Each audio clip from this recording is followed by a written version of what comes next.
Presidenta, señorías, el pasado día 22 de febrero el Consejo de Ministros aprobó el proyecto de Ley de Regulación para el impulso de planes de pensiones de empleo, iniciándose así su tramitación parlamentaria. Este proyecto de ley forma parte del proceso negociado, consensuado y sistemático de reforma del sistema de pensiones iniciado en esta misma Cámara con la renovación de las recomendaciones del Pacto de Toledo en noviembre del 2020, hace ahora 15 meses. Nacidas de la negociación y del acuerdo, estas recomendaciones marcaban un camino claro, ambicioso para la reforma del sistema de pensiones. Las recomendaciones han sido nuestra hoja de ruta durante estos 15 meses y lo seguirán siendo. Como he repetido muchas veces, las buenas reformas nacen del diálogo y del acuerdo. Eso es lo que las hacen sostenibles y creíbles a largo plazo. Estas son características deseables para todas las decisiones sobre políticas públicas, pero en el ámbito de las pensiones es sencillamente imprescindible. La recomendación 16ª del Pacto de Toledo, aprobada por una abrumadora mayoría de esta Cámara, decía lo siguiente. Permítame que la lea en su integridad. Sin cuestionar la centralidad del sistema público de pensiones basado en un sistema financiero de reparto, el artículo 41 de la Constitución ampara el desarrollo de sistemas complementarios de carácter voluntario que, en línea con los países de nuestro entorno, se articulan como mecanismos de naturaleza mixta. En su dimensión económico-financiera, son instrumentos de ahorro a medio y largo plazo para los trabajadores y herramienta de inversión bajo tutela de los poderes públicos, pero también tienen como objetivo complementar, en ningún caso sustituir, las pensiones públicas. Consciente del insuficiente e insatisfactorio recorrido que estas fórmulas han tenido hasta la fecha, el Pacto de Toledo reafirma su apuesta por impulsar su implantación efectiva, atendiendo a la recuperación de los salarios y al fortalecimiento de la negociación colectiva, para lo cual mantiene la recomendación de dotar de estabilidad el actual modelo de previsión social complementaria. En esta línea, la Comisión del Pacto de Toledo subraya la necesidad de impulsar de forma preferente los sistemas sustentados en el marco de la negociación colectiva de empleo, que integran el denominado segundo pilar del modelo de pensiones y que prioritariamente habrán de ser sin ánimo de lucro.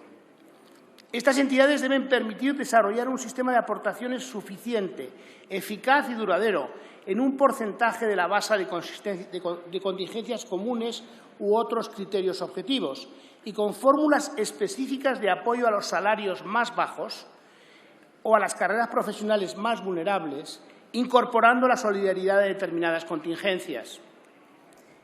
En dicho sentido, el esfuerzo de trabajadores y de empresas debe ser adecuado, proporcional y sostenido en el tiempo. Debe cubrir al menos las contingencias de jubilación, invalidez y fallecimiento y debería materializarse en entidades que preferentemente abonen complementos en forma de renta.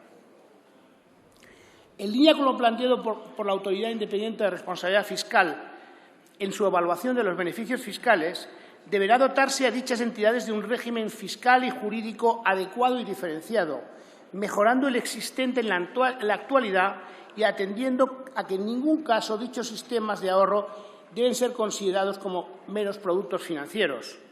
Asimismo, esta comisión llama la atención sobre dos aspectos sustanciales para el funcionamiento de los sistemas complementarios: el establecimiento de un sistema de comunicación eficaz y veraz con sus socios, cuya participación debe ser periódica, y la necesidad de una evaluación continua de los gestores respecto de sus competencias y su desempeño en el proceso de la generación de complementos. El Pacto de Toledo, por tanto, nos transmitía 5 mensajes claros: que el desarrollo del segundo pilar en ningún caso debe entenderse como un sustituto del sistema público de pensiones basado en un régimen de reparto, que los sistemas complementarios han tenido un desarrollo insuficiente e insatisfactorio y se han de buscar fórmulas para hacerlos más adecuados. De forma preferente, este sistema ha de basarse en planes de empleo y enmarcarse en la negociación colectiva. En cuarto lugar, deberán contar con fórmulas de apoyo a los salarios más bajos y a las carreras profesionales más vulnerables y con un régimen fiscal y jurídico diferenciado, mejorando el actual.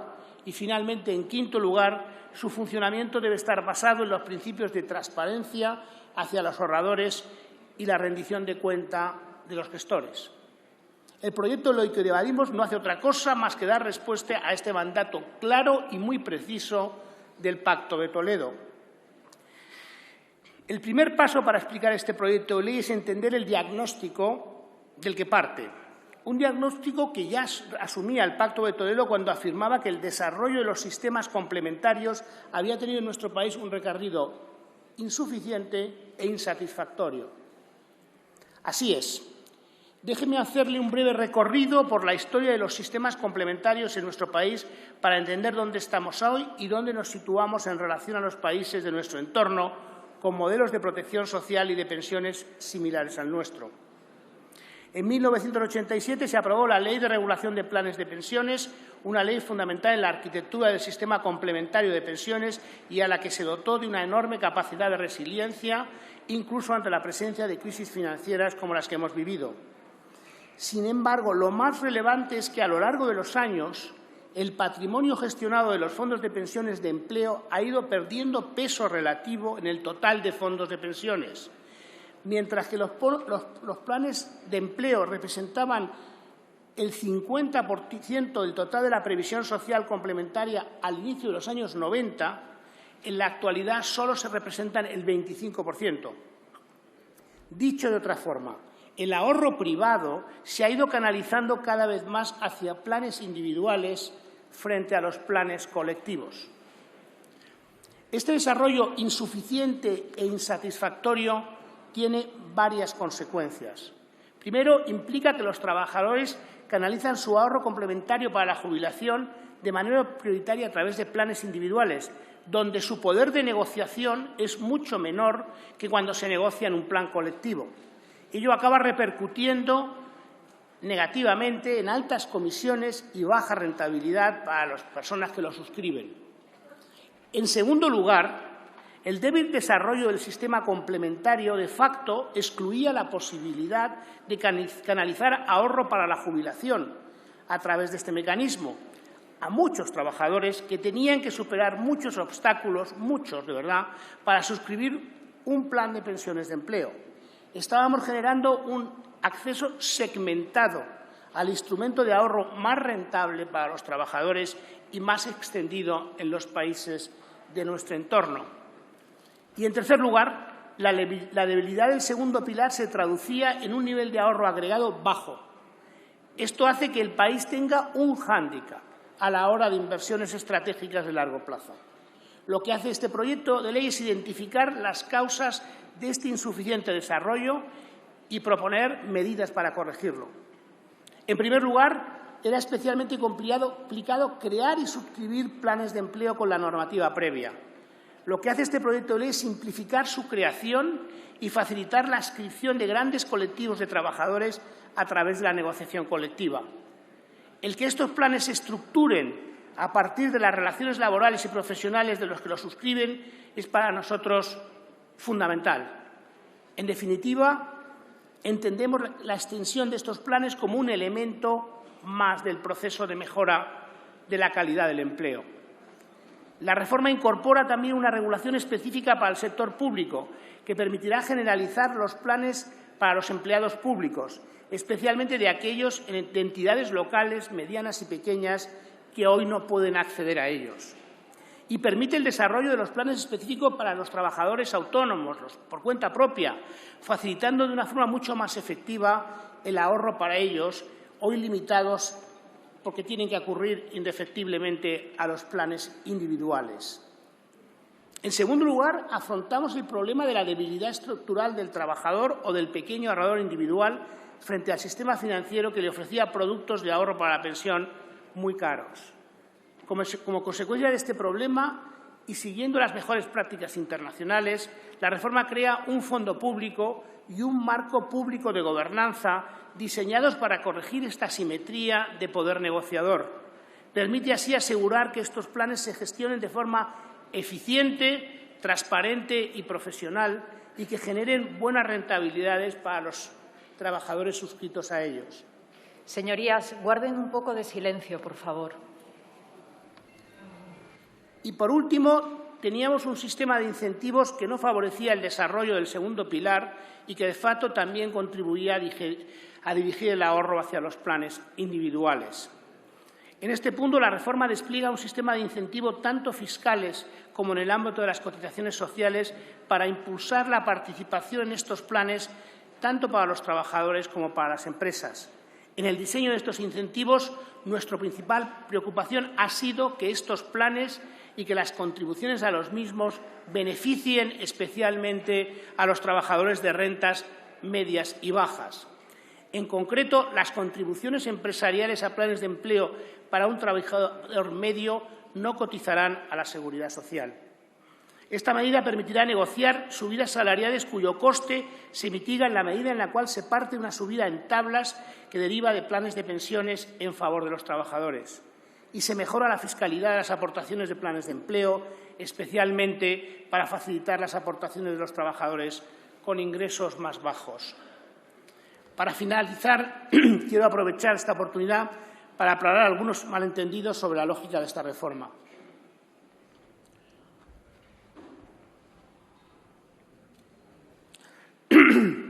El primero de estos malentendidos, es que el desarrollo del segundo pilar menoscaba el primero y podría suponer una amenaza a medio plazo para el sistema público de pensiones. En absoluto. Esta reforma forma parte de un paquete de medidas que por sí solo se ha caracterizado por un reforzamiento extraordinario del primer pilar en múltiples dimensiones.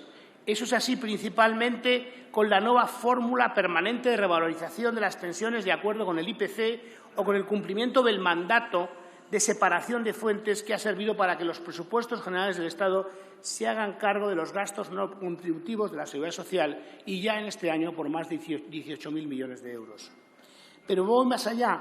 Esta mejora del segundo pilar en la dirección de hacerlo más accesible y equitativo no solo es compatible con el mayor compromiso posible con la centralidad del pilar público de reparto de nuestro sistema de pensiones, es que además el modelo de provisión social complementaria que se prefigura en esta norma es completamente dependiente de la existencia del primer pilar fortalecido. El riesgo no es que los planes de empleo dañen el compromiso que todos tenemos con las pensiones públicas. El riesgo es que un desarrollo de pensiones complementarias basado principalmente en planes individuales cree diferencias en el acceso a los complementarios de las pensiones entre aquellos que tienen una alta capacidad de ahorro y las que no la tienen. También se dice, este es otro de los más entendidos, que esta reforma es una exigencia de la Unión Europea. En absoluto. Es una exigencia, como he explicado detalladamente, del Pacto de Toledo y forma parte del componente 30 del Plan de Recuperación porque nosotros, el Gobierno de España, ha querido, para dar además cumplimiento a la recomendación del Pacto de Toledo. Y lo ha querido porque consideramos, como todos los bloques del proceso de modernización de pensiones, que es importante que estas medidas se enmarquen en el plan de transformación de nuestra economía acordado con las autoridades europeas. Para nosotros es importante su implicación en todo el proceso. Y, por último, también se usan las bajas rentabilidades históricas de los planes individuales para cuestionar la necesidad del despliegue de los planes colectivos. Y es cierto que las rentabilidades de los planes individuales han sido decepcionantes, pero por eso precisamente lo que intentamos corregir es fortalecer el segundo pilar. Les voy a dar un dato. Geroa, la entidad guipuzcoana de previsión social complementaria especializada en planes sectoriales, ha ofrecido en los últimos 20 años rentabilidades hasta 3 veces mayores que la de los planes individuales similares en el mismo periodo. Es precisamente el poco desarrollo de los planes colectivos lo que, en parte, explica estas bajas rentabilidades, y eso es lo que queremos corregir con esta norma. Esta es, en definitiva, una reforma que cumple con el mandato del Pacto de Toledo Es una reforma diseñada con cuidado, que se ha enriquecido de las aportaciones de empresas y de trabajadores y que estoy seguro que seguirá haciéndolo en el trámite parlamentario.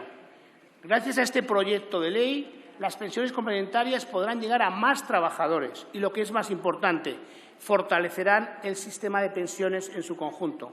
Por ello, espero que la enmienda a la totalidad que hoy se debate no salga adelante y podamos seguir trabajando juntos de forma constructiva en la mejora de este proyecto de ley. Muchas gracias. Muchas gracias, señor ministro.